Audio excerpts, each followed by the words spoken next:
कीअं सब ठीक आहियो? उम्मीद तो क्या तव्हां सब ठीक हूंदव। अॼु जी रिएक्शन वीडियोस तमाम इंटरेस्टिंग आहे। अॼु जो जेको टिकटॉक असां रिएक्शन जंहिं ते टिकटॉकर आहे जंहिं ते रिएक्शन ॾींदासीं उहो तमामु मतिलबु फ़नी वीडियोस आहे उहो ठाहींदो आहे ऐं हुन ते मीम्स जाम ठहंदियूं आहिनि। मीम्स फ़नी वीडियोस जाम ठहंदा आहिनि। तक़रीबन हुन जा वीडियो यूट्यूब टिकटॉक ते वायरल हूंदा आहिनि। सो हलूं था वीडियो जी तरफ़। वीडियो खे बिल्कुलु स्किप न कजो, तव्हांखे वीडियो वॾी मज़ो ॾींदी। हलूं था।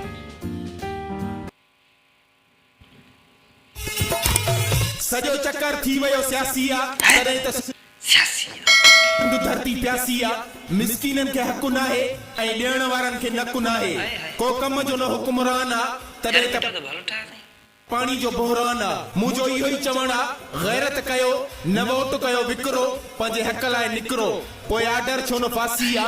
सजो चक्कर थी वयो सियासी आ तॾहिं त सिंधु धरती मुंहिंजी प्यासी आ। तॾहिं त सिंधु धरती मुंहिंजी प्यासी आ। मुंहिंजे सिंध जा दुश्मन तोसां जहिड़ो आहे, धरतीअ जा दुश्मन तोसां जहिड़ो आहे। तो नंग असांजा चरबटल तारिया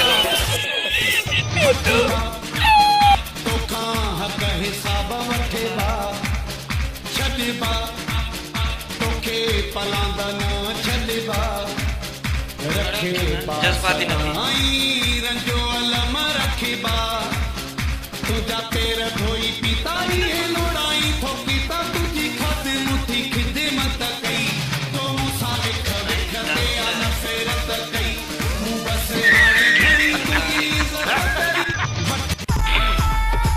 अला थी मुनाफ़िक तुंहिंजी घणी इज़त कराई तॾहिं तोखे इज़त रास न आई। इज़त कराईंदो आहे।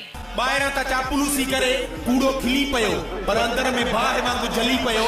हाणे भुलिजी बि असांजे मुंहुं न लॻजां जे हथ ई साहु प्यारो। हे पंहिंजे हिसाब सां सीरियस थो ठाहे पर असां यार खिल बचे थी हिन ते। छो जो सौ सोना पर खिल ॾियाराईंदा जो हिकु ई धकु जिसकाननि जो काफ़ी थई। असांजो असूल आहे मुनाफ़िक ते रखे पर ख़बर ई न वेठो आहे के असां वटि न मिलंदी माफ़ी थई, न मिलंदी माफ़ी थई। जीअं ॿार एक्शन नंढड़ा हूंदा आहिनि फिल्मूं ॾिसी वणंदा आहिनि उन्हनि वांगुरु एक्टिंग थो करे। ॿार नारा कमु थो अलाए कीअं आहे हिन जो माना हिकिड़ो नेचर।